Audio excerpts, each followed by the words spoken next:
You good to go? Or, no, because I'm an idiot. Is that recorded? It is. Don't do that.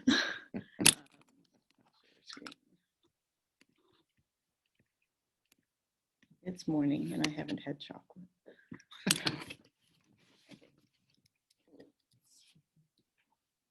You good? We're good. Great. Welcome, everybody. It's a little bit after 8, so sorry for the delay, but we just had to get everything going with the technology, and I'm glad to see everyone in attendance. Some familiar faces, some new faces. So welcome to our 2020 Annual General Meeting of the Downtown Oshawa Business Improvement Area.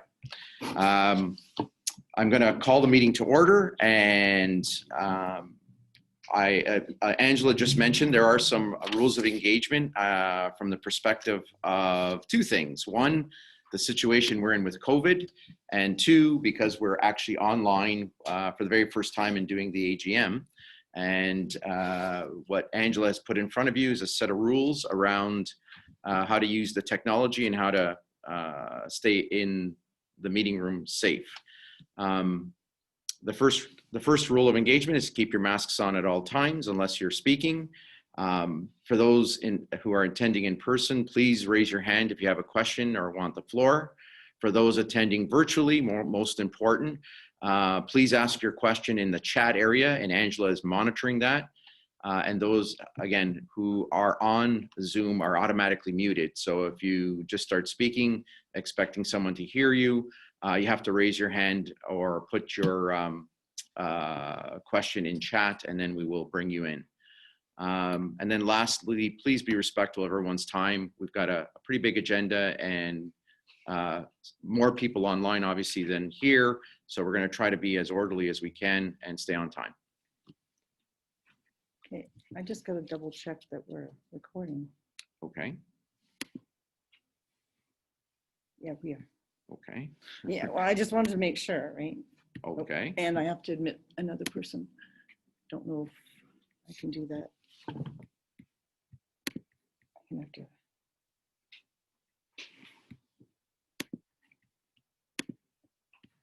Okay. Yeah, I'm just doing this so I can see on the side for other things. Can I get the next slide?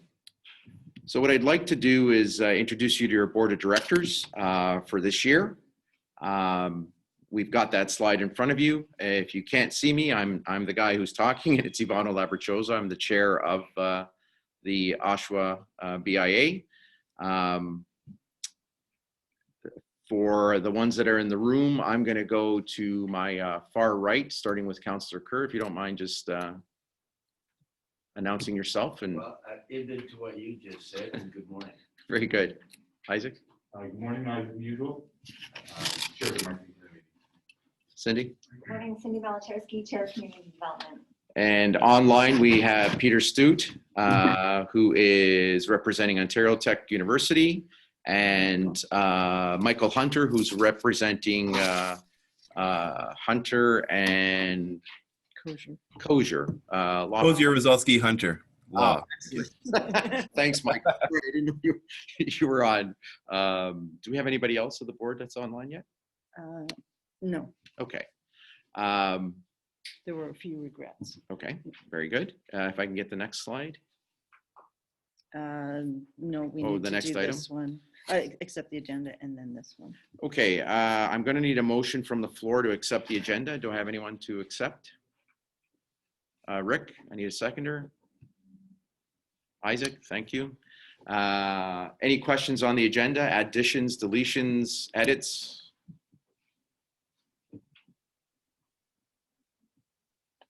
Hearing none on the floor and seeing none in the chat. You're watching the chat? Yeah. Very good. Can I get a vote to accept the agenda then? All in favor? Hands up.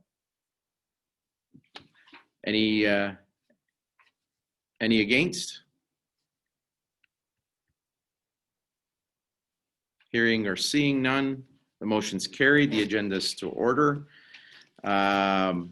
Item number 3 is an amendment to the procedural bylaw number 2.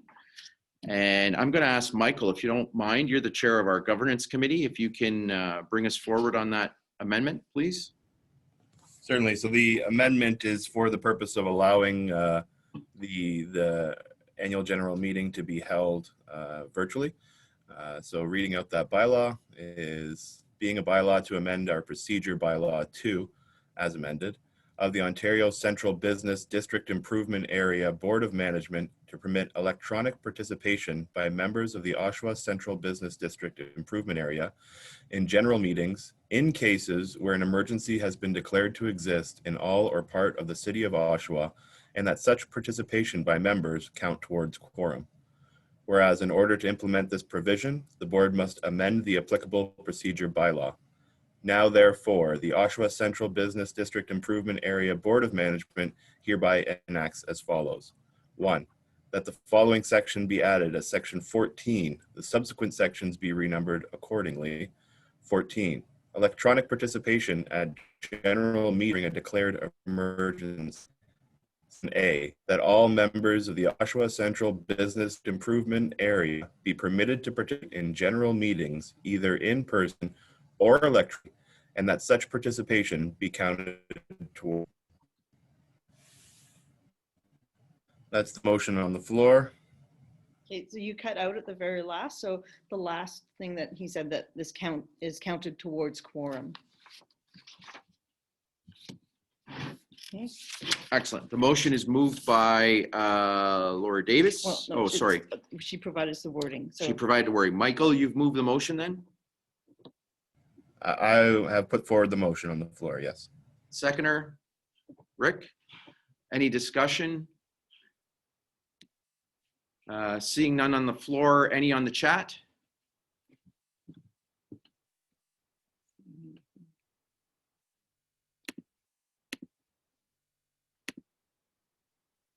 Seeing none in the chat room. okay, so hang on. Sorry, the chat is. I don't see any questions. Okay, Oh, Laura has a hand up. okay. No discussion. Okay, very good. Can I call for the vote? All in favor? Any opposed? Seeing none on the floor. Any in the chat room? I'm just seeing in favor on the chat.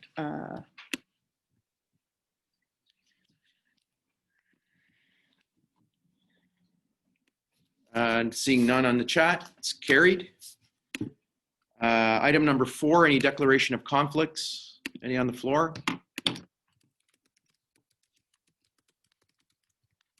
Seeing none on the floor, any online in the chat?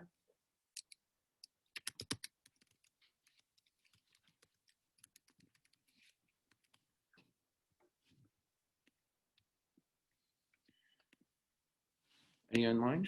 I'm not seeing any. None online. Carried. Item number 5, approval of the 2019 annual general meeting minutes. On the floor here, we've handed out a sample of the minutes. We're going to show you those minutes online in a second. Apologize for the font. You can download these off the web as well in terms of the slide deck. Can I get someone to approve the meeting minutes? Point of order, Mr. Chair. Yes? I'm going to be, just for the record, I'm going to be voting against the minutes. And the reason for it is that as I look at the votes on page, your yes and no votes on your minutes, there are potentially 4 people who were counted as yes votes, but I question whether they in fact are members of the GIA. In the end, it wouldn't matter because there were 10 no's and 18 yeses, but I raise a question on the membership as to who is a member and who is. Fair enough. We'll record that if that's okay. Thanks for moving it. Any other discussion of the minutes? Hearing none. Any online? Can you make sure you bring up the online? I can't see it, so I don't. Oh, Oh, the online chat. Any questions on the minutes online? Seeing none, can I get a mover?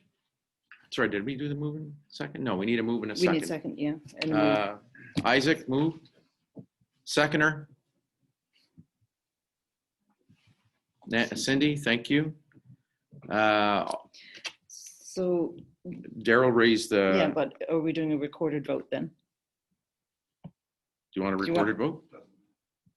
Yeah, I guess we should probably have it recorded. Okay, so he raised an, should I call it an objection? Is it an objection to the membership list? Question. A question I don't- and a recorded vote. Okay, very good. Thanks. Just wanted to get it right. Sorry about that.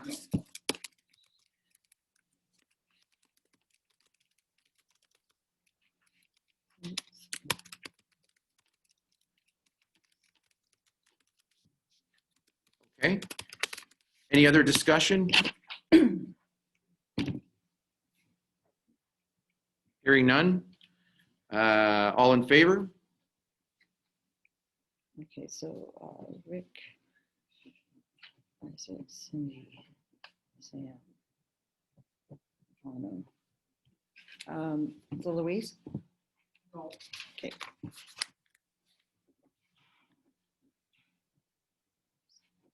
Peter? No.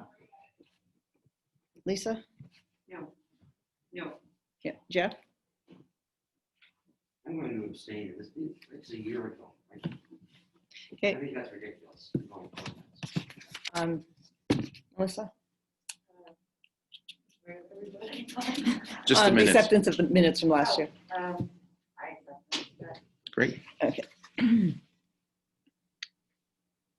Okay, so I have, Why don't we ask for any objections online? That way you get yeah. everybody who says yes. so anyone who has any objections to the minutes, can you just put in the chat session, please?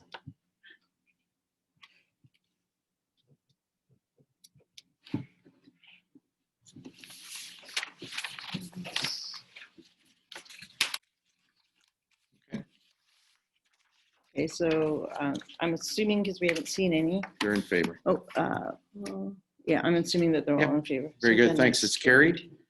So rest. Okay.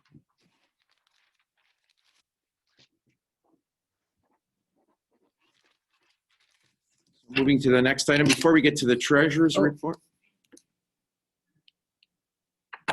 Okay, So yes, Michael, you can have the floor. Thank you. Just to address a question from the member earlier, because the members in the audience today are not able to be heard over Zoom, wondering if perhaps the chair, who's nice and close to the mic, would be able to repeat or let us know what the commentary is when there is some on the floor, so the membership online can hear clearly. thank you for that, Michael. I will do that. A question was raised on the floor as to the actual membership listing who voted in the 2019 AGM minutes. And they wanted a recorded vote on the voting of those minutes, acceptance of the minutes. Amber. Another question from, no? I'm not sure. Amber has her hand up. Amber? Oh, I think.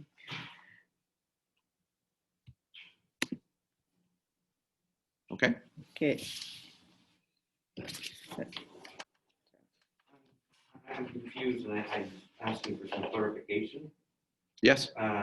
Non-voting members, Andrea De Silva, resident. Is Andrea not on our board? Yes.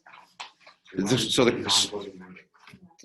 Sorry, there's a question on the floor about one of our board members, Andrea De Silva, and the question relates to why is she a non-voting member? Angela? Because she doesn't own a property or a business in the downtown. But she's a board member and not a voting board member? She's a voting board member, but not in the general meeting. Not in the membership meeting. Yeah, She's appointed by council. Yeah. She's not a member. But she sits on the board. Yes, If I may just clarify that. go ahead, Michael. So the bylaw setting out the comp of the board, it's for one, I believe, resident member on the board. That resident member, who is a resident, there's no requirement that they be a member of the BIA. So the function of the bylaw creating the BIA. Which Okay, is a Jim. city bylaw. Okay, thanks, Michael. Oh,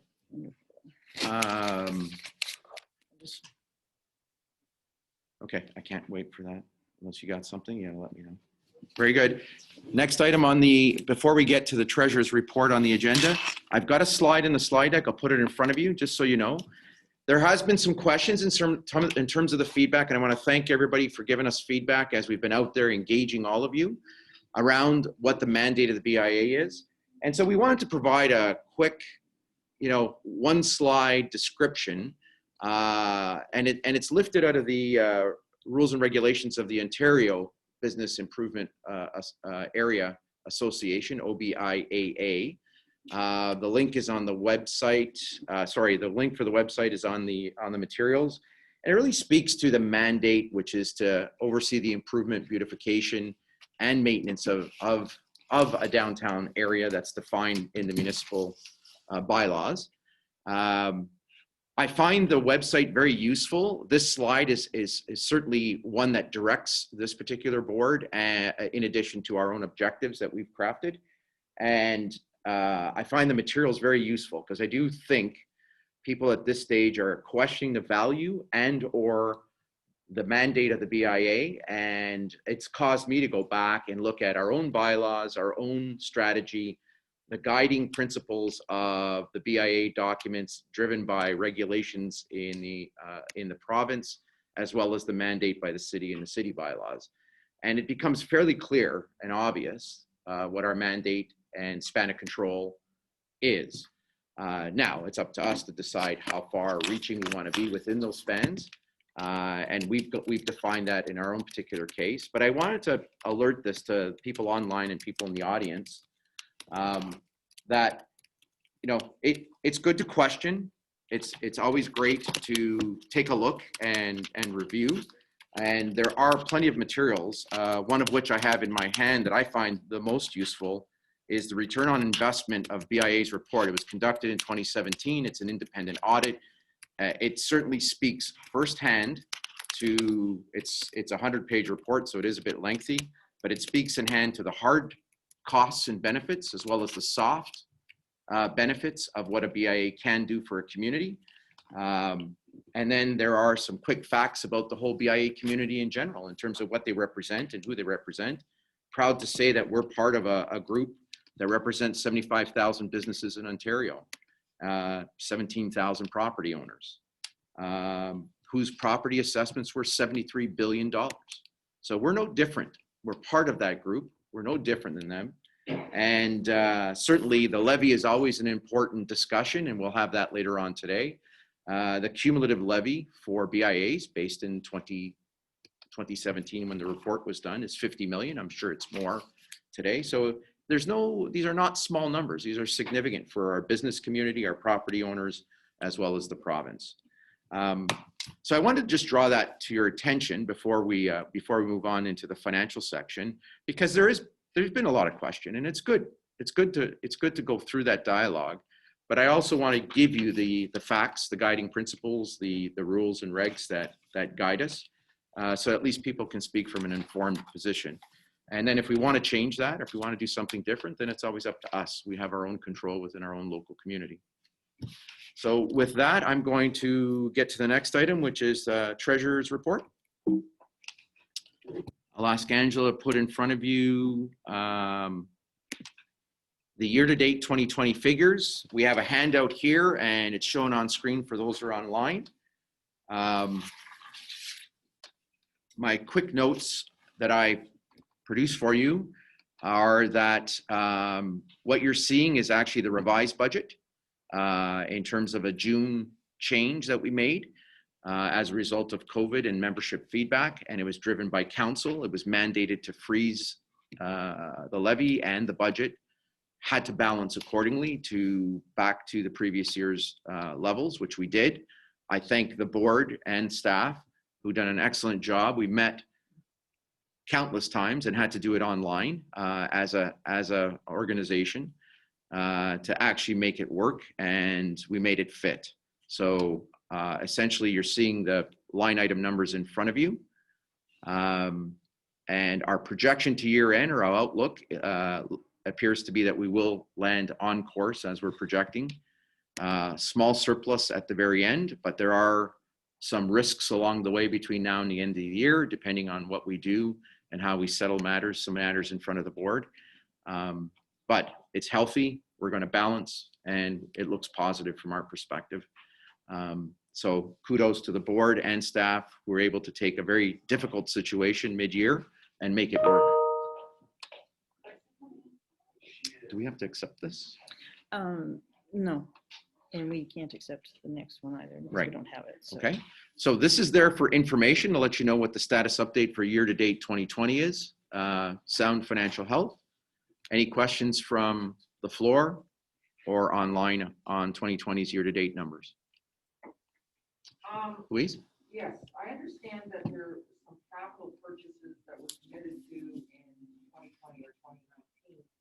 And what's the BIA's exposure going forward for the rest of this year and next year? We can speak to that in terms. Sorry. Just repeat the question. Oh, I'm sorry. Thanks, Isaac. The question on the floor is, there have been some commitments in the end of 19 that flowed through 2020. And the question is, do those commitments continue into 2021? The answer is yes, there have been commitments, namely 3 commitments, I think, that we made in 19 that carried into 20. Igloos, The movie screen. the movie screen, and Winter Festival of Winter Lights. Festival of Lights.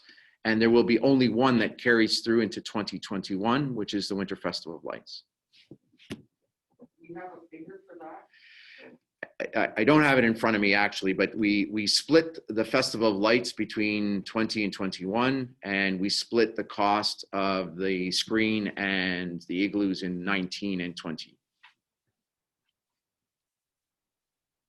Any questions from the online? Very good. With that, we'll move to the next item on the agenda, item number 7, the 2019 audited financial statements. We'll put that in front of you. We do not have the audited financial statements to date yet. The city is still conducting their forensic audit. We had heard the latest update was they are almost done. We were expecting the report imminently. So what I put in front of you is the December 2019 year-end statement, which we expect, barring some small shifts, to stay the course. There's always small adjustments that are made as auditors go through line by line items, but we don't expect anything significant. Is Mohammed on? Mohammed is. Yeah, I will draw your attention. Our bookkeeper for the BIA is online. Mohammed. Oh geez, I don't know how to say his last name. Mohammed Bakani. Mohammed, can we give him the floor? Yeah. Mohammed. He's unmuted. So. Yeah, Mohammed, if you just want to introduce yourself to everyone online. Hi, good morning, everyone. Mohammed from Unique Accounting Services, and I've been the bookkeeper for the BIA for, I think, the last 3 years now. Mohammed, any insights into the audit? I mean, you've been involved in the audit for a couple of years. Do you want to give your insights or opinions? I've given mine in terms of where we stand. So in terms of the audits and all that stuff, it is pretty much based on the numbers, and the numbers and the year-to-date numbers as well are all based on the documentation that is there. So I don't expect any issues or anything of that sort with the audit, and pretty much other than the regular year-end adjustments that are normally there. with any audit or any final year-end finalization. That's kind of other than that, everything should be okay. Great. Thank you, Mohammed. I really appreciate it. And my apologies, I should have introduced you at the very beginning. Thank you for coming. Any questions on the floor for 2019?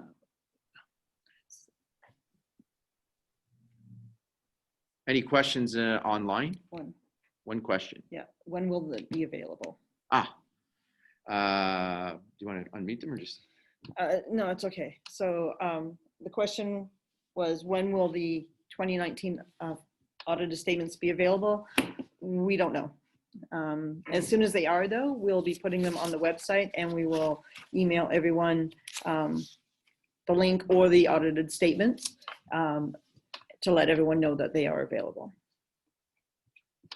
So they may be available prior to this date, but on October the 22nd at 9:30, there's a special meeting of council where they will be presented with the 2019 audited statements and the result of the forensic audit. So this would be 2019's City of Oshawa's audited statements, and which includes ours, and the forensic audit that was conducted with the BIA. This is not the City of Oshawa statement, it's BIA statements, because there was a special audit performed on that, and this is when the results of that audit will be presented to council. And that will be sort of October 22nd. So our board member and city councilor Rick Kerr has identified, for people who couldn't hear online, sorry Rick, I'm going to repeat it, October 22nd, there will be a special presentation to council regarding the BIA audit, 2019 audit, and the special the forensic audit that was conducted on the business practices. Correct. Do you expect that invitation to go out publicly, at least to us and the membership? Right now, I don't know for certain, but I would entirely expect that would be a public meeting. Okay, great. So what we can do possibly is post that on our website for members to attend, or link in if they want to. As well, yeah. Thank you. Question on the floor, Daryl? Mr. Chair, I'm just taking a look at the 2019 income statement, and it shows percentages, and I understand sometimes you're higher, sometimes you're a little lower, but there's a couple of items that are over 200% more than budgeted. There's one particular, I just like a clarification. Training, education, and travel was budgeted for $2,000. The actual was $7,341, showing at 367%. That's the highest. I'm just curious to know what was done with those funds, and what training, education, and travel was provided that was outside of the norm. Thank you. The question on the floor is, while there are moving percentages, and it's understandable there are moving parts over the year base that will differ from the budget set at the start of the year, the significant increase, the highest one, is related to training, education, and travel. Any insights to explain the large variance on that, Angela?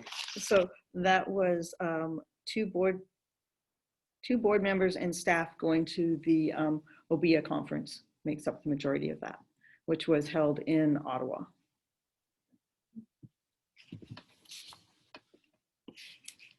Question online? Yeah. Can you go ahead and read? Yeah. I can't. So the question is, when you say we don't know, is that due to the fact that the audit is in the hands of the City of Oshawa? Deloitte does the BIA audit and City of Oshawa audit.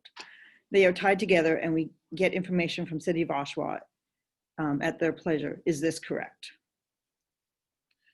I can draw some insights for you on that one. Yes, we are mandated as a creature of the city to use their particular auditor that they select, and to do our audit that feeds into the city process. So we are beholden to the auditor and the city in terms of clearing our audit, which has caused a delay, as you can see in front of you. So yes, we have no choice in that matter. We have to use that auditor. We can have our own auditor and do two audits, but we are required to follow the audit process of the city if we like. And so, yes, we are on their timeline. No, that was it. Chair, it Uh, should be noted, Sorry, go ahead. it should be noted that there was a delay in the city receiving the BIA financial statement. And therefore, if you potentially remove the amount of time that those statements were delayed getting to the city and remove it off the expected arrival time of the audit, you may find it would have fallen into a more timely timeframe. Okay, thanks for that. Hearing no other comments or questions, the chair's report. Next item.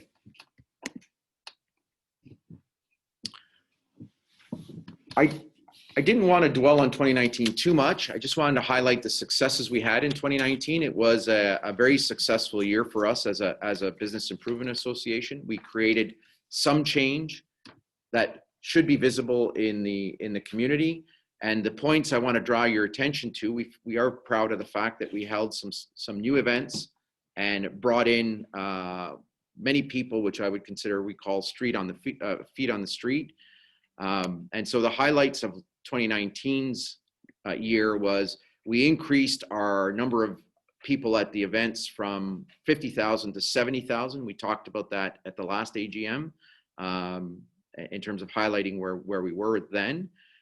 We've increased some of our physical improvements and landscaping components when it relates to working with the city around the street furniture, as well as the pole wraps, and successfully expanded the BIA area in 2019. We coordinated as part of our graffiti removal process 4 city murals to deal with the typical areas where there are numerous examples of graffiti being cleaned and returned, and looking back from today on the success of that, each of those murals still stands as they were when they first were put out there. So we were successful in avoiding the return of the graffiti on those sites, and we've had some good feedback on those murals. So a great solution that not only improved the physical landscape and beauty of the downtown, but also eliminated the fact that we had some nuisance graffiti reappearing. We also want to draw your attention to our first ever and successful launch of Discover This Space. And that was really aimed at attracting businesses into the downtown core that we believed were both entrepreneurial, innovative, and a gap in what we needed in terms of business and services in the area. And it was a success from the standpoint that we had multiple people vying for that space. We went through a process to sort through the most successful pitch, almost a Dragon's Den type approach, which gave it some notoriety and cachet. And I'm proud to say that we had the ribbon cutting this year for that space in terms of the launch, and they are up and running and operating. And I think the member is on. Yeah, the member is online. Jen, did you want to say anything? I'm putting you on the spot, Jen, in terms of your how things are going up to now.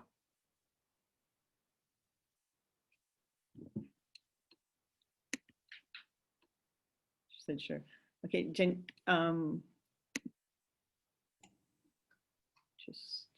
Hi, can you guys hear me? We can. Go ahead, Jen. Hi, guys. Thanks for having me as part of this meeting. I just wanted to say that without Discover This Space, this is something that I've dreamt about doing for a very long time. And if I didn't get that opportunity with Discover This Space, it would have been still a dream in essence. So I think it's a great program. I hope to see that it continues on so that we can fill the downtown core with some really essential businesses and make it full again so that we don't have all the gaps in the downtown area. So far, we've been open just a little over 3 months now, and we're slowly starting to pick up. Things are looking good. We're working together with the community. We're doing a Halloween thing for the kids, so I'm trying to reach out to the community and be a business that's supporting the downtown Oshawa area, as well as hoping to have a successful business. Great. Thank you very much, Jen. Thanks, And thanks for taking, I put you on the spot, but you did really well. Thank you very much. And then last but not least, in terms of some of the things that we've already heard from the floor in terms of the questions, in terms of the go forward viability of the BIA and how we want to manage our business going forward.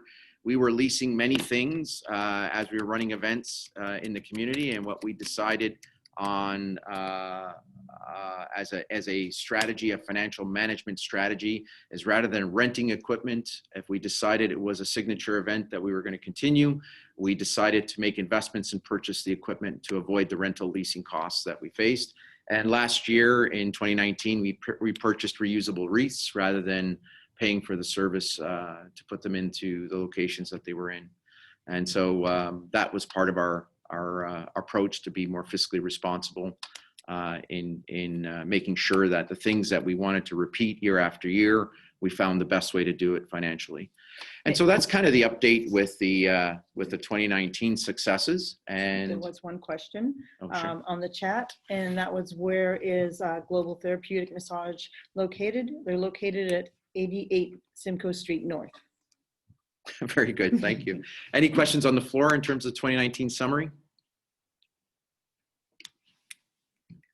Any other questions online? Hearing none, we'll move to the next item, which is the proposed program and budget for 2021. What you're seeing in front of you online and in here at Core 21 is a bit of a summary of our planning calendar. It's been an uneventful or a challenging year, I guess, when I think back on all the things we're not done yet. I talked earlier how the board had to face the impact of COVID, much like all of you, and my hats off are to all of you that are property owners or business owners. The challenge of COVID has been significant. The fact that you're still here standing today as we get into the wave 2 part of it, and that you're running your businesses and still making a go of it, just like the BIA is testament to the fact that you're here, you're committed, you're here to make it through. What I read in the Canadian statistics, 40% of businesses have already closed and never to return or open again.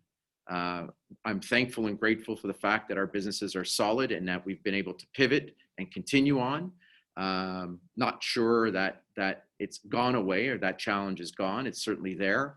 And we've certainly done some unique things in 2020 to enable new things to happen. So it speaks to our survivability here in Oshawa. And I think for those that own businesses or own property and are not necessarily living in Oshawa, it certainly is testament to the fact that Oshawa people certainly support their local establishments and their local businesses. So I'm glad to see that.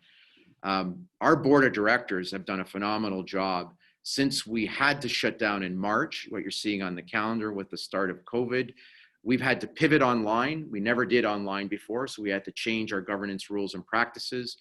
And we were able to hold multiple meetings from May until August, where we had the challenge of changing an unprecedented budget, a huge increase that the BIA has never seen before, and lots of feedback on that, and to curtail that budget through multiple sessions to get it down to where it was in 2020, and then trying to manage that and everything that went in to basically deal with the management of that budget, which included changing the entire resource plan, including staffing going forward for 2020, and then start managing that. And there's a fallout related to that we're still managing, but ultimately the board has persevered and working through that to where we are today.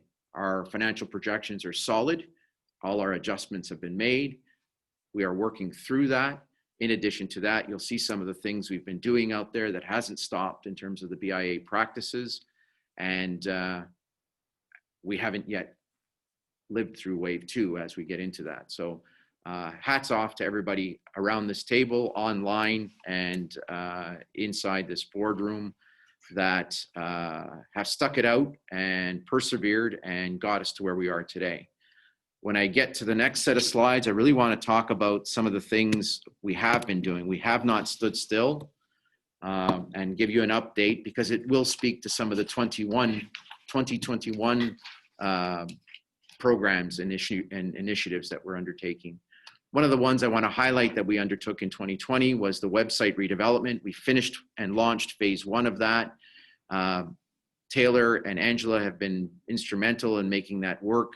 What you're seeing in front of you and online is the numbers. The numbers have seen a huge spike in page views and unique visits. So we call it the reach and the richness of the electronic age. We're reaching many, and the number of unique visits that stay on the page and the time that they stay on the page is the richness of the value of that website. The other component in the slide deck you're seeing in front of you is the reach geographically. I was amazed at this to look at. Certainly you expect a big local and Canadian reach, but the international reach is quite interesting that people from across the globe are visiting the website.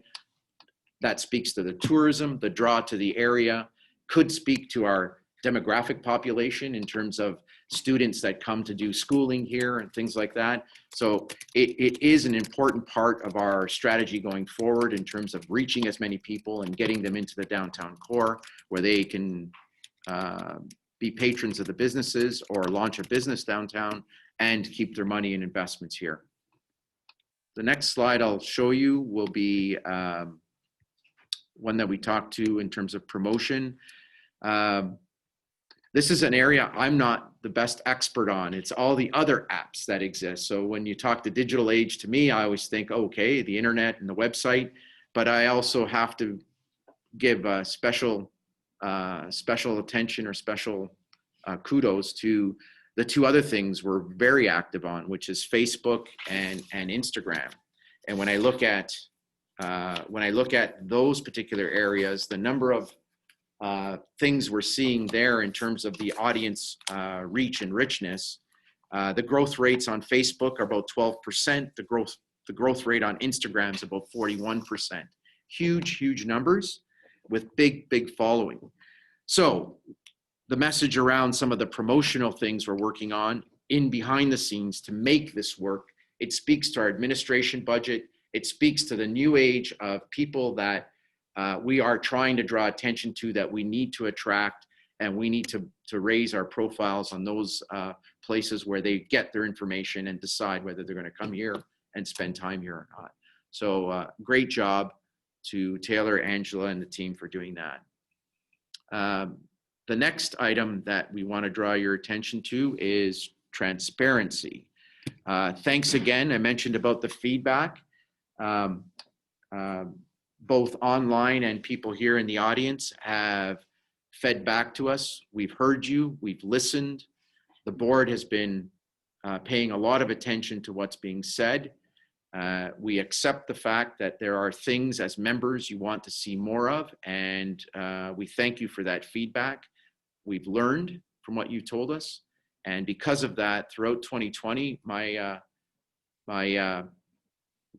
special thanks go to Isaac and Cindy, who've worked hard at the communications and engagement plan, part of which involves transparency. So you've asked why the minutes and the finances and some of the other matters that we have around this boardroom table are not available publicly. And we have in 2020 made most of those items available.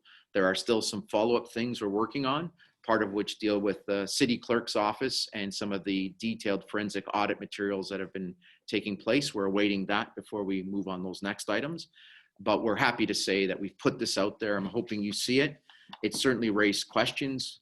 additional questions. The more materials you provide, the more questions that are raised, we're happy to answer them. It just takes time, and we're working on that. So with that, it really speaks to the amount of work we have to do to make sure that this stuff is finding its way to you. I understand not everyone goes to the website and can get the materials, but I really, really encourage you to do that. That is the place, rather than the one-to-one responses on email. It's easy to send an email and go, can I have this? And then we have to go find it and give it to you, or we have to tell you that it's on the website. We prefer that you go to the website. There's a lot of richness in that data. Please go there first if you can. Our team is working hard to be responsive, but it takes time to respond to each individual request. So there are more materials there. Certainly, if you have requests for more, let us know. The board is open to that. I love this board. They've been very open about receiving feedback and pivoting and finding better ways to engage you, our members.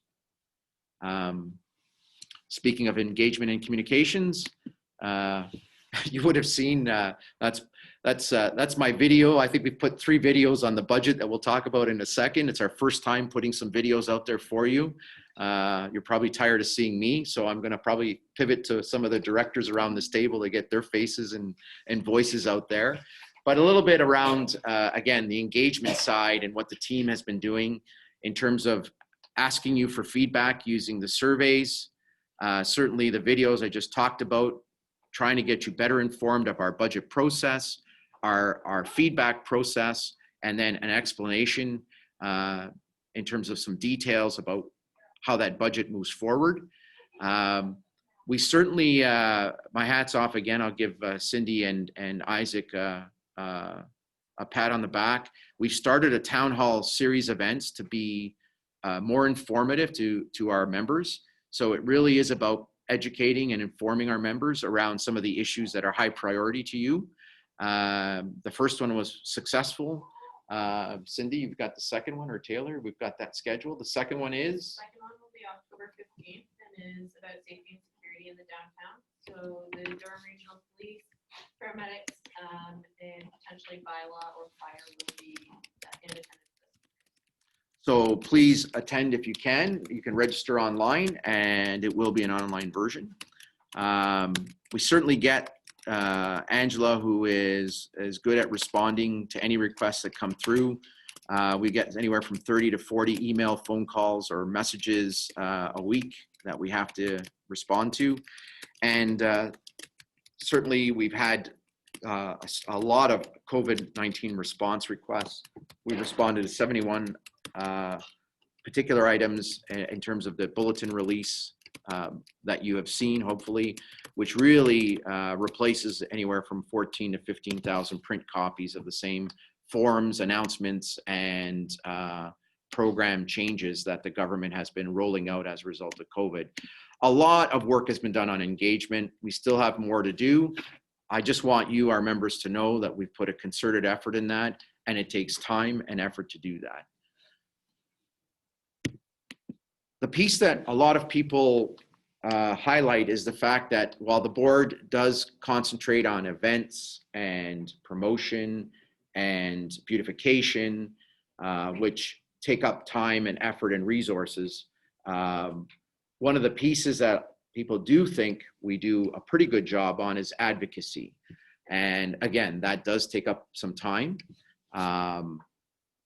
And the slide in front of you really speaks to the amount of work we've done recently related to the top priority items for you, which are safety and security, the unsheltered population, and parking in the downtown. I know myself and several board members have met and put countless hours in meeting with our government representatives. Most recently, Colin Carey, I had a conversation with him around what federal programs are available to deal with the things we're dealing with here. I've got an upcoming call with Jennifer French in the same way. Cindy, myself, and Angela met with Durham Regional Police, and we've started and kicked off a campaign with them and monthly meetings to basically deal with some of the high priority items we've identified. And certainly myself, Councillor Kerr, and Cindy have been active with Mayor Carter in terms of his initiatives around protecting the downtown and preserving the safety and security of the downtown. Those aren't the only things we did. There's the list in front of you, but it takes time and effort. And again, I appreciate the effort of the board that has been walking this mile with us along the way to make sure that we are effective advocating on your behalf. So again, the hats off to the people that have done the hard work. When the next slide that we've been working on, and again, this speaks to some of the initiatives we have, and we'll see the things that we're planning for in 2021, is the community. And when we talk about community, it really is about dealing with some of the things that are near and dear to your hearts and minds in running your businesses and keeping your properties value intact. The things that we are proud of that we've launched to try and deal with that, they're not perfect. There is no magic wand to make all of this go away. I think all of you appreciate that. The items that we are finding seem to be working for us, things like welcoming streets, discover the space. We certainly have received feedback on those things. They are items that we are trying in an effort to improve. There are some things that we've learned along the way with all of these programs, but we find they are successful in achieving some of the items that you said was a priority to you, whether it was a type of business we launched or whether it was to deal with a faster response in terms of nuisance calls that the police can't deal with. These programs have been very good for us, but the question remains, what does 21 require from us to continue them? And we'll talk about that in a second. Some of the other items that we did in terms of being involved in the community are there listed in front of you. I won't go over them with you, but we wanted to let you know, while 2020 has been a hard year for us financially and resource-wise, this team has worked extra hard and stepped up to the plate to deal and deliver these kinds of things to you.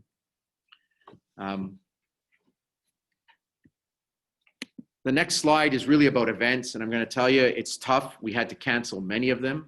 We had planned for a few. Our approach in the first quarter of this year was hoping that COVID would be a short run. Looking back, it was not a short run. I'm thankful we came out of wave one and we're able to open up things like restaurants and some smaller venues. I was hoping wave two wouldn't come in, but here it is in front of us today. What I'm most proud of with some of the things we've done, and my hat goes off to Councillor Kerr and one of our members in the audience around the Troubadour series, which has been a fantastic complement to the restaurants and the hoteling and entertainment areas and the arts and culture that are in the area. We're able to have some artists that were suffering as a result of COVID perform and earn a half decent stipend for their time that they're putting out there, as well as entertaining some locals who've come in and entertain themselves in the establishments downtown. And it's worked out extremely well. And we think that's something that we're going to sponsor and continue in 2021. Even though we think COVID's going to still have an impact. We're hoping to make it through wave two and that won't drag on into 2021 too long. So we're hoping to make that a bigger success than it is. I will not really go over too many of the items. We've tried to provide the list in front of you. This is us speaking to you, our members, to let you know that we did not stand still while we complain about what the COVID impact has done to all of us, our businesses, us personally. The board has worked extra hard to deliver these things to you. I don't think they're all perfect. I think the intent was all there to improve and give you value. And at the end of the day, there are lots of things we learned along the way. There are some things we wouldn't do again, and there are some things we'll do differently. But all in all, we think it was a successful year for us in terms of the challenges we face. The other slide that's sitting in front of you is, again, some of the things we actually delivered to you in terms of the value when it comes to things like administration. The one that I'll draw your attention to is the grant application. It's critical to our 2021 plan. We were successful on 78% of every grant application we put forward. That is Angela and Taylor and any of the board members that have really did the work around making sure that grant gets approved. The reason why I say it's important to note, one, our hit rate is good. So when we actually put something in, we got an 8 out of 10 chance of getting it, which is fantastic. That's a great batting percentage. if you're a baseball fan. The other thing is we just didn't put enough out there. So thinking about going forward and how to make up and be more responsible to your dollars and be sensitive to that. We know we want to get better and improve the downtown. We know that you are hard pressed on the dollars and the levy side. We've heard that, it's loud and clear.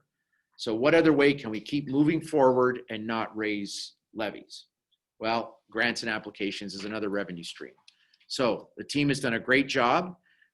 Our plan next year is to make up, as we continue to grow, is to make up that revenue through this process. So with that success rate, I'm hoping that we can put more applications in. The government is identifying that they're putting more programming dollars out there. So it's up to us to take advantage of that. So when you look at the administration side, it really is aimed at getting these things out there to make sure we secure that dollar. And I can tell you, it's not dollar for dollar. We're not spending $1 and writing a grant to get $1 in a grant application. It's more like 1 in 20. So you got to put a bit more out there to get more, a lot more. And that's what it is for us. So I want to highlight that to you. And I'll move on to the next slide. You've seen this on the video, and we've put this out in front of you. It is our revised process. We call it a bottom-up budget approval, which incorporates 2 feedback loops from you, our members. The first is the draft budget. When I look at what we put out there in terms of the draft budget, again, I won't go over all the details, but the 2 most critical steps are the draft budget, the second pass through the board, and here in front of you as a second chance to opine on at the AGM in terms of approve the budget. It's still not done. It still has to go to City Council. It gets 2 kick at Council, 1 at Committee, and 1 at Council. And so there are 4 chances for all of you to see, input, change, provide your chance. And we appreciate that because we needed that. I think that was loud and clear last time. Many people were surprised at how that budget worked and how it came forward. The board has responded. We've put this process together, and you have 4 opportunities at providing that input. And we recognize there's going to be a variety of input and changes that you want along the way. Not all of them will make it through, but we certainly appreciate and welcome the feedback. So let's talk about the 2021 budget. So we put the draft out there, received the feedbacks, and now you've got draft number 2, which is in front of you for approval. And I want to highlight a couple of things that are different from the first draft. 1, we talked about having made it through our full internal process within the organization, which includes these 2 kicks from you, our membership, in terms of approving this budget. We want to highlight after the first pass, everyone had mentioned the fact that it's tougher on businesses to get a levy increase. And so with that, coupled with what we think is happening with wave 2 in COVID, we didn't expect wave 2 to start this early. We didn't expect to see the projections of what the wave 2 impact is when we drafted draft 1. We didn't expect Q3 2021. And so this directorship team has pivoted on our first draft and has held the levy flat to 2019's levels. So no levy increase. That's the change from draft 1 to what's in front of you right now. As I mentioned, it includes some adjustments that we've now factored into our plan, which is COVID-19 impact. And so areas of promotion and marketing will be the focus, including the administration. And we've put minimal effort and dollars and time against events and physical improvements. So the savings and the adjustments have seen in those 2 areas. Small adjustments in promotion, marketing, and administration, large adjustments in events and physical improvements.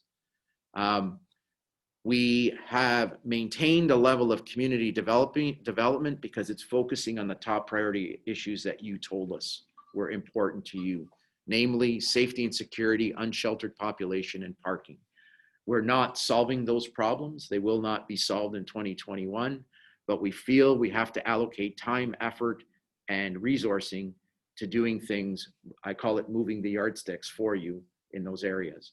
So the expectation is we'll do effort, The expectation is we'll be effective.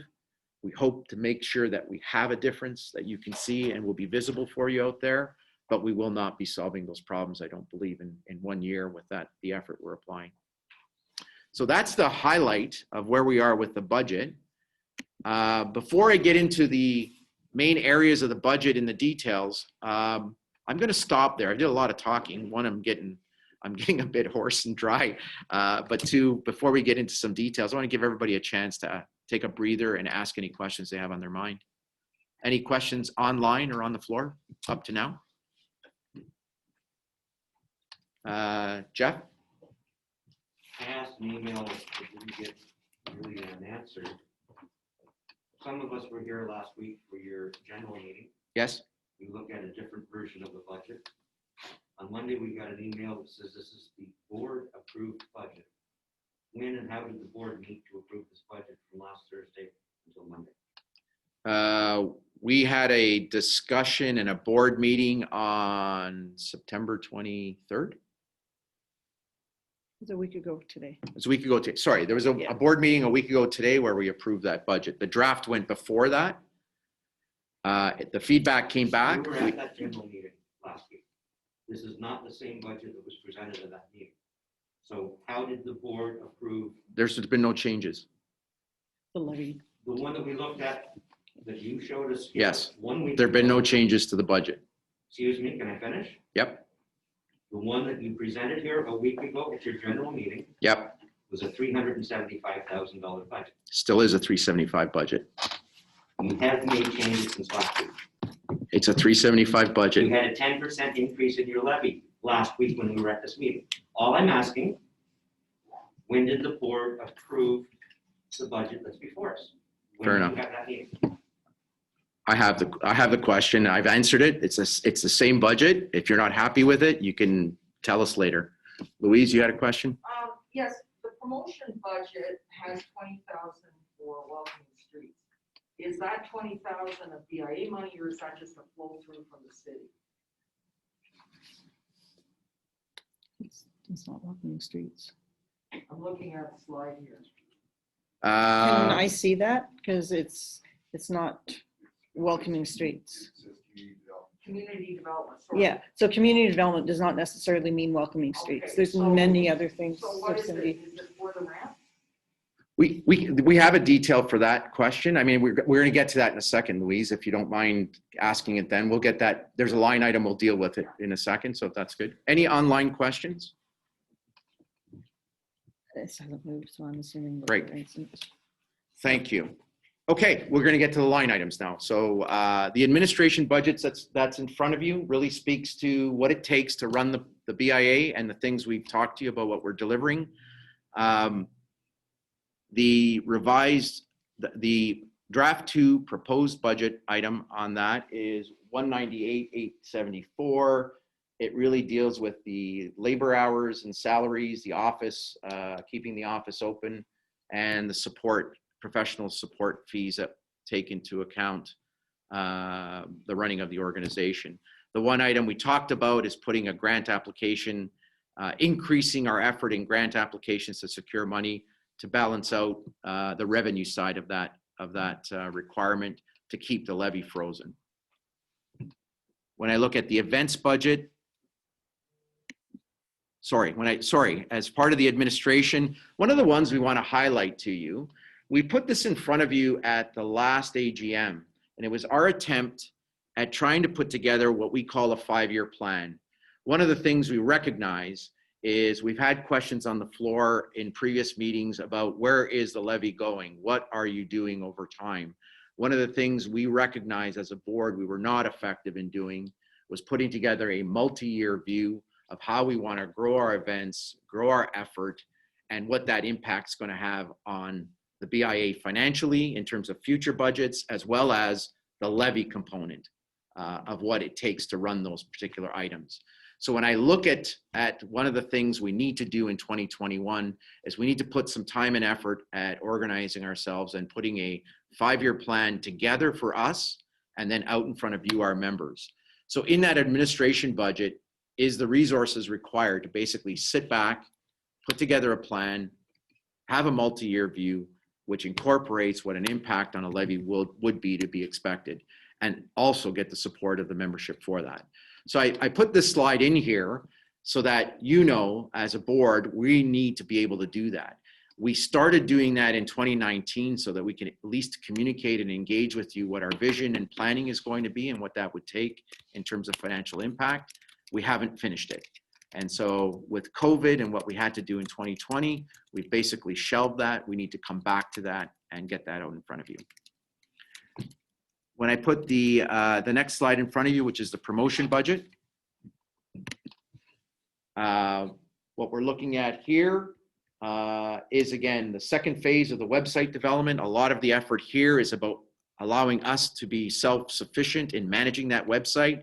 Talked earlier about how important this next generation and using the technology tools to engage that next generation client that we need to basically bring to the downtown, how important that is for reach and richness. And the web development on phase 2 will allow us to do that. And so some money and effort dedicated to that, as well as this is the community development component of our budget. And Louise, you asked that question, so we'll come back to that here. So just to make sure everyone online heard it, Louise's question is, what is the community development budget for? Just to have it explained what it's for. And the budget there is $10,000, and I don't know if Cindy, do you want to take that? So that budget was set aside to start building a better sense of community downtown, and that involves everything from safety to cohesiveness to mentorship to businesses getting along better, dealing with some of the negativity downtown. It does include the ramps project, some accessibility initiatives for the businesses. We wanted to have a greater presence in various meetings and potentially host our own meetings, so that would cover some of the food and beverages that we've covered. That would cost for us if we were to do that. It outreaches into a little bit of safety as far as supporting initiatives such as the blue lights. A lot of university towns have blue light centers where you can hit a button if you need service. So whatever we need to do to support that, because we recognize that's not a full BIA initiative, but we do want to have a say in a part and say, yes, we want to do that, and figuring out what ways we can contribute within our means. So yeah, I don't know if that answers your question or if you had more. No, that's very helpful. Thank you. Okay, so we do have a question from the floor. Not the floor. Online, the question is, in speaking with Durham Region, I understand there was a development undertaken by Durham Region Social Services to build housing and services for those experiencing lack of stability in their lives. Are there any other developments like this to distribute the burden of these groupings? Does anyone have an answer for that? It's not really a question for us. There's nothing proposed beyond what's already been proposed, which is the 50 modular unit and social hub development proposed for downtown Beaverton on regional land, and the 10 micro homes, container homes type units, which are proposed to be placed on regional service land in the area of the Gibb and Olive connection on lands that have been purchased to widen the Gibb and John roadway in preparation for the arrival of the GO stations, both at Thornton Woods and at the Old Knob Hill station. So until that happens, these units are transportable, but until that happens, those units will be placed probably early in 2021 on that site. But that's not new. That's part of the original proposal from the summer. Thank you. Great. Thank you. Oh, there's a question on the floor. Jeff? Your mixed media campaign of $31,000 is relatively static since at least 2019. Can you break down a little bit what is involved in that $31,000? Because I'm, from my point of view, thinking the Let's Eat, which is in your economic development budget line, is part of that mixed media campaign. So I'm just looking for some clarification. So the question on the floor is, the mixed media campaign has been relatively flat over the years, and it looked like it was to deal with some materials we handed out, like Let's Eat, or collaterals we've developed. What does that entail? Is that the question, John? For 2021, Angela? So Let's Eat is actually economic development, not part of the marketing, for one. Okay, so those are two separate entities. And the mixed media, I'm actually going to punt that over to Isaac as the marketing chair.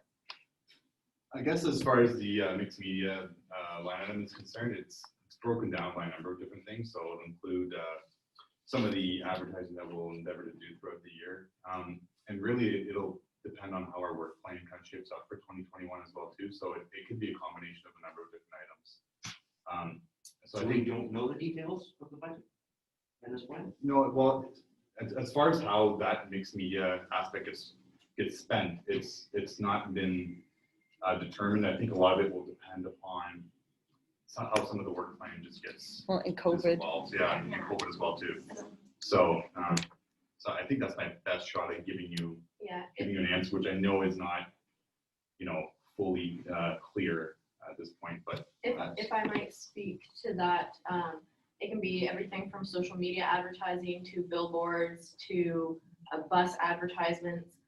If you approached us as a sponsor for the Troubadour Series and said, hey, we want a bus ad to go around, we could potentially look at that. It's kind of, we don't have a line by line item of what it's going to be yet because we don't know what campaigns we're going to be running exactly. So when we were brainstorming from the bottom up, like different ideas and what we could do, we have a list of items that we could do. And as Taylor mentioned, everything from bus advertising to billboards to radio to whatever. There's a numerous number of items listed, but with COVID and the way everything is unrolling, we can't lock into any one thing. So we just set aside a month number to accommodate so we can shift on the fly as to what's going to advertise and be our best shot at marketing for what. Like if we do have events, then we can, shift and pivot according to what we're allowed to do. if I may add as well too, I think it'll depend as well on what some of the priorities are, depending on how we end up pivoting as well too. So I think it's hard to, at this point, plan for what those priorities are going to be in the next calendar year without there being, full certainty on exactly what that's going to look like. Okay. Another question on the floor, on the chat? Well, so one was they couldn't really hear Cindy for the previous one. So basically what Cindy was saying, because I took some notes, is that the community development budget is for things like accessibility, cohesiveness, safety, all of those issues. I think I'm really paraphrasing from what Cindy said, but those are the main sort of topics that we'll be looking at through community development. And there was one other, another comment that was made on the floor regarding the mixed media campaign. The BIA will need to be able to make COVID announcements as necessary as well. 31K is a modest budget. Great, thank you. Let's move to the next slide. Talked earlier that events are basically non-existent for 2021. We don't think we're going to hold events until Q3. What we're proposing for the budget is to support things like the bid for the Memorial Cup. There's a play-on campaign for a ball hockey tournament in Oshawa. There's an interest there. So small dollars related to supporting that, as well as if convocation, and that's a Q2 into Q3 item, depending on whether that's going to go ahead or not. We've put some modest support dollars around sponsorship for that. If I move into physical improvements budget, this is another area where we have cut back considerably. I think the question that came up earlier was how much for the Christmas holiday series lights. The amount that's there is the committed dollars, the other half of whatever was purchased with some other little items around maintenance and installation.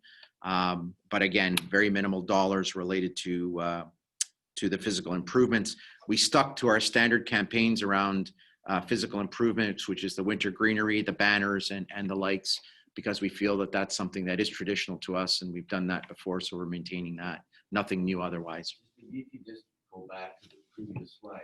Before I got a chance to hand up, Just for clarification, where it says new events, $5,000, as well as the Memorial Cup, does that also include some money set aside to sponsor the Troubadours? We had that consideration. It's not committed yet, but yes, depending on where that goes and how that plays out. The question on the floor was related to Troubadour Series. We recognize that that was a success this year. We think that's something that will continue next year, but it all depends on COVID. So we've parked some dollars there. The physical improvements budget's in front of you, related to, again, we talked about earlier in terms of the commitments are basically things to hold steady with the things we believe is our annual practices. And then last but not least, we've got the revenue line in front of you. As noted earlier, to hold the budget that was in front of the board that was approved and to respect the members' wishes around holding the levy and freezing the levy, we made an adjustment to the levy amount to reduce that and a corresponding increase, which we believe we can get in the grants and applications line for other income. And that's where the balancing act occurred. It did not change the budget. It just changed the line item that we talked about, an example earlier where we would take something from Troubadours and put it somewhere else or move the media and marketing campaign. So that's the answer to the question earlier. The budget did not change. We just moved line items around to balance it better. Okay, that is the budget for 2021. Any questions on the floor? And I apologize, that's very long, but it's detailed and it's in front of you. We're hoping it's a good news story for most people. We're hoping that we can get the support of people in the audience here and people online. We've tried to articulate everything we're doing and the value we're giving, and we think we can do that in 2020. That's what's in front of you. And I'll take any questions on the floor or in the online. Lisa? I just had a question about the poll routes. Yes. Going back to that.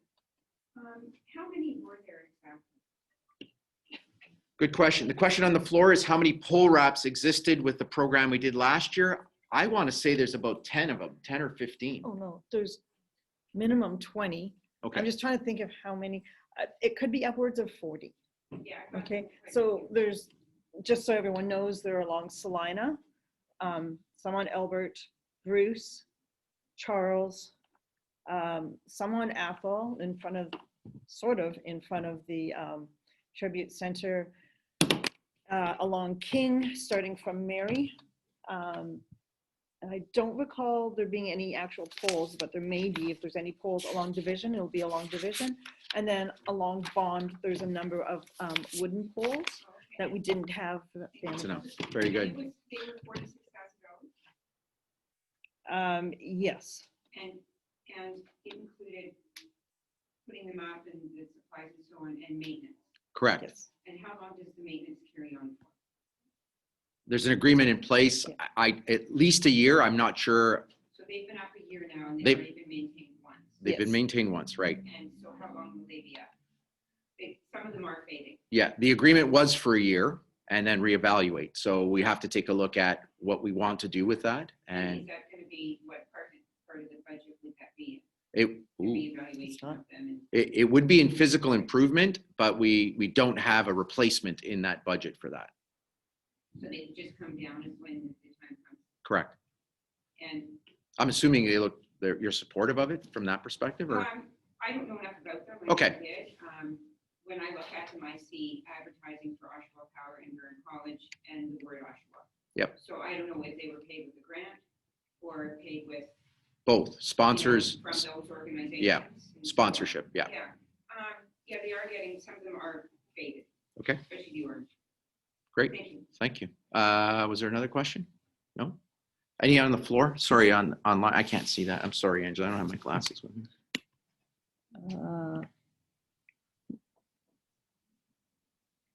Okay, so there is one. So it is safe to assume that we won't be seeing any large scale events like Cars on King from the BIA's 2021 due to COVID. Completely understand this is a safety issue. The most important, just wanted to clarify, what about smaller distance events like outdoor drive-ins, like what they've done at RMG? if the events surrounding COVID changed by August 21, could we see it happen still? That's a great question. I think you've highlighted all the points that are the sort of dynamics in the equation. We likely will not be getting together. Cars on King is a July event, August event. It's at the borderline between Q2 and Q3. Certainly, we didn't budget for it. It's a significant event for us, a significant cost. So we did not budget for that. So we are not expecting to run that event. It takes a bit of a runway in time to actually make it go. If things change radically at the start of 2021, we could consider it. But let's say wave 2, Q3 restart happens in Q2, there just isn't enough time to organize that. So it's safe to say that it's likely not going to go ahead. I love your comment about the RMG movie night. We helped enable that and sponsored some of that with our screen that we purchased. They appreciated, they found it successful. We're certainly learning from that and discussing with them whether there's something like that that can still take place and still maintain social distancing and still bring people in the downtown core. So that's a great idea. The events team is looking at that and certainly will consider that. That would be a no cost, low cost item for us. Any other questions online? Not hearing any other questions. I need a motion to approve this budget.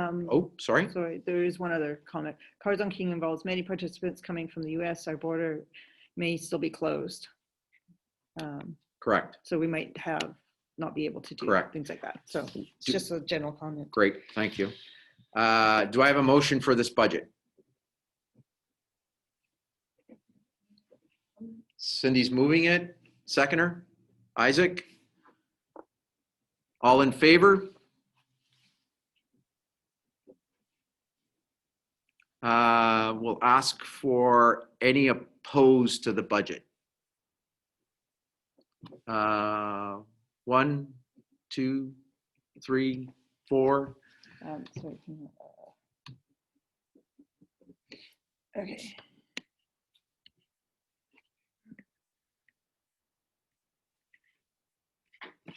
Okay, I figured that one.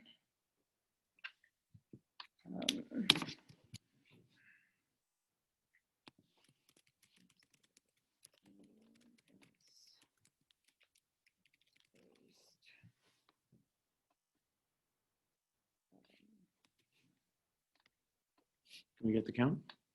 Well, I've only have 4 listed as opposed. And I just asked everyone online again, is there anyone else opposed? We have had 1, which was Peter. Okay, it's carried? I believe, yeah. It's I haven't carried. seen anything else. Okay, great. Carried. Thank you for that. The next item on the agenda is, sorry. Sorry, I just need to see what's the next item on the agenda. Is it the parking? It's the parking study. So before the parking study, there are a couple of comments that were made on the chat that I wanted to just wait to the end. One was welcoming our new member for Global Therapeutic Massage. Another one saying job well done. And I need to go to the chat because there was another one up higher that was too long for me to write down. So this one is saying, thank you to the board for the heavy work you've done and the excellent visuals you've been providing here to encapsulate the activities effectively. We appreciate those feedback comments. Thank you very much. So that's it? Yeah, that is, and then another one, thank you, BI, for all your great work. So thank you. Next item on the agenda is the parking study. We have Sue. Is Sue online? Sue is online. Sue, Sue Lupton from the city of Oshawa is here to represent the city's presentation, to do the presentation on the parking study that they're seeking feedback on. Sue, over to you. All right, good morning, everyone. I hope everyone's doing well. So IBI Group, the consultants were tasked with undertaking a citywide parking study, and it was presented to a joint committee of development services and community services last week. The purpose was to present the preliminary findings and collect feedback in order to present to council. So what I'm going to do is highlight just a few of the findings and just for downtown. So the first is, as of, and this study actually commenced in February 2019. So as of February 2019, downtown has provides over 4,000 parking spots. I believe it's 4,045. And that's divided between municipal on-street, municipal off-street, and publicly accessible private off-street. So with the existing parking, and just bear with me on a couple of the points here, is the system-wide parking demand was observed to peak during weekday between 11:30 and 1:30 at 61%. So their findings were that there's sufficient parking opportunities that were provided. However, on some of the individual lots and street segments, they are either at or over capacity. So the conclusion from the consultants on this is that it's valid that some users perceive a shortage in parking with occasional difficulty in finding a spot at the busier areas. However, there is sufficient parking, according to them, to be acceptable, and their acceptability is within 300 to 400 meters is their benchmark they use on that. So that's the existing. That 61% is what they're saying. Now, when you go into future parking, the analysis they did was for 2031. So in 2031, they realized that it would be approximately 400 more vehicles in downtown as we grow into an urban center. And the parking is then anticipated to decrease by approximately 60 spaces. So in 10 years, I'll say 10 as we're going close into 2031, what they're recognizing is on-street will be about 72% utilization. Now their benchmark is 85%, so they're still showing that we will be under that. So the conclusion once again is that similar conditions, it's likely that some users will still perceive a shortage in parking with difficulty finding a space in the busy facilities, just like we currently have now. Please note, and it's the same, that the benchmark is 300 to 400 meters, is that people will not be able to park exactly maybe in front of the store. Note also that up to 2031, and this was a comment made in the meeting with the consultants, is that yes, 72% is acceptable, but they recommend ongoing pulse checks as things will change.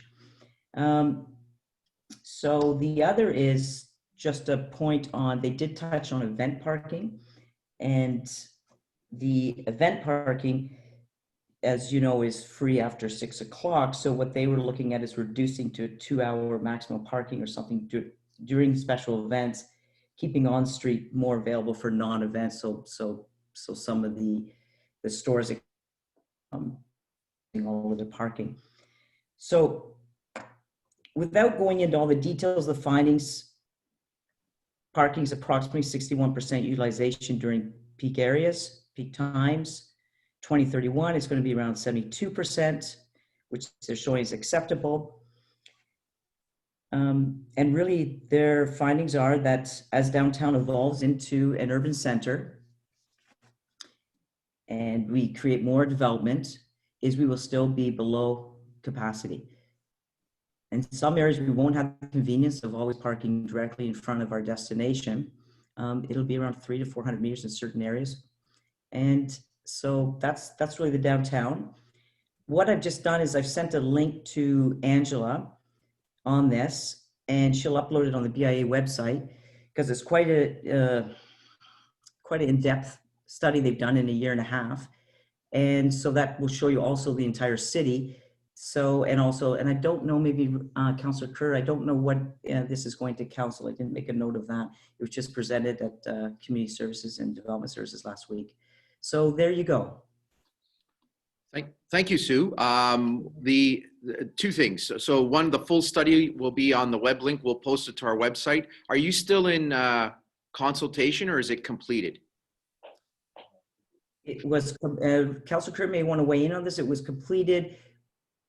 and asked for feedback at the joint committees last week. So then it gets, this next step is it then goes to council. It will undergo more questions at council. Okay, great. Thank you. It hasn't been passed. It is just it is their findings of a survey. Great. Thank you very much. Thanks for that. Sorry, any questions on the floor? There's a question here, Sue, Louise? Hi, I would just suggest that counselors walk 300 meters and see if they would go get a coffee and stop.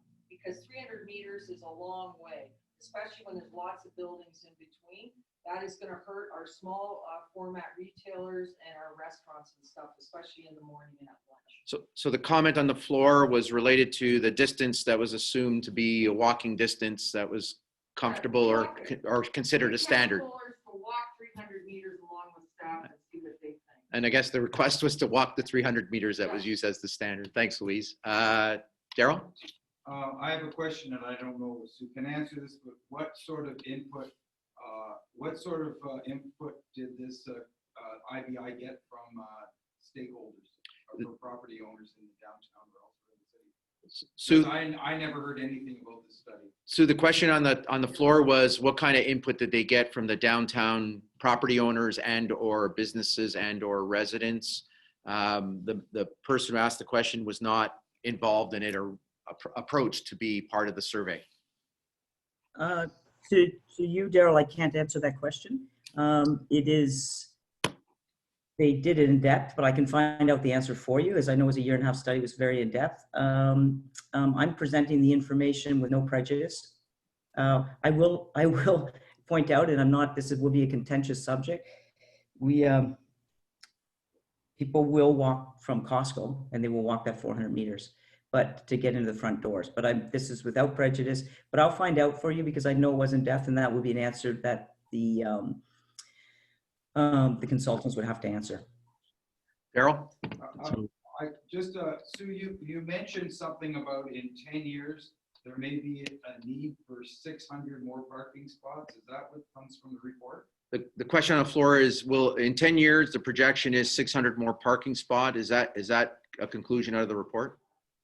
No, I believe what I said, Daryl, and you're more than welcome. Please go online because it is really in depth. But I believe what I did say is future, there'll be approximately 400 more vehicles is what the numbers are using, and a decrease of approximately 60 spaces. But their utilization from 61%, it will go to 72, and the benchmark they're using is 85. So if once you hit the 85, now that's the time when they say, okay, you have to build more parking lots. Okay, one more question on the floor. My last question on this. I'm looking at your 2019 Realtor and Developer Breakfast presentation, Sue, and it's showing in the pipeline 3,879 residential units, 600 jobs roughly, and future of another 9,500 residential units and 4,000 jobs. Was that information that the city has gathered from economic development part of the study? Was that included in the study? So the question on the floor are the future projections for development, residential, and business and jobs. Were they factored into the parking study? Research. Yeah. I would have to find that out for you. Like I said, they did an in-depth study, so I know they used all the current stats that have been provided by the city. But once again, I can confirm that with you, Daryl. Great. And with the entire group. Thanks, Sue. Rick Kerr had a question. I do. Just a point of clarification. The next step to this process is for the consultants to come back with city staff and to hold a public input meeting on October the 15th. So this is not a closed off process. I would strongly encourage anybody in the BIA, property owners, business owners, to a certain extent residents, to attend that meeting and to give their input. The process after that is that just like a Planning Act meeting, that information will go back to the consultant and staff, and then it'll come back to committee, and from there it'll go to council. So this process is not over, and we're still looking for public input. So the comment on the floor is October 15th is the next step for a public session to provide input, and this is a number 3 priority item. It's top 3 for us as the BIA. So encourage you, I guess we'll put it on our website in terms of the call to participate. but encourage you to participate and provide your input because it is an issue that our members have identified as critical to the downtown core. There's a comment online, Angela? Yeah, so the comment is that it's been known and respected that business owners secure parking in a private lot and walk to their businesses. The city has no way to identify those business owners who do not understand their effect on making the parking problem for prospective clients or citizens or customers. So yeah, basically it's a reminder that members should be getting parking in the private lots for their staff and themselves and not taking up the space on the on the streets. Anything else? So I believe there was, no, that was it. Great. Thank you very much, Sue. That was a good update. And yes, we got it. Don't shoot the messenger. Thanks for doing that. You're a trooper, Sue. Thanks. It's just findings. So please, and to Councillor Kerr, it's just findings. So it's on the website at the city, and it's also will be on the BIA website. So it'll give you good information for you then to have a public consultation.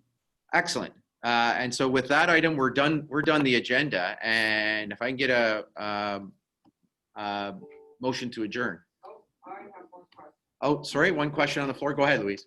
Yeah, I'm just wondering if the board would commit to the membership going forward. I'm really happy with the transparency. I think it's been, monumental shift in the approach. And I recognize that there was a change with regards to budgeting this year that I very much appreciate.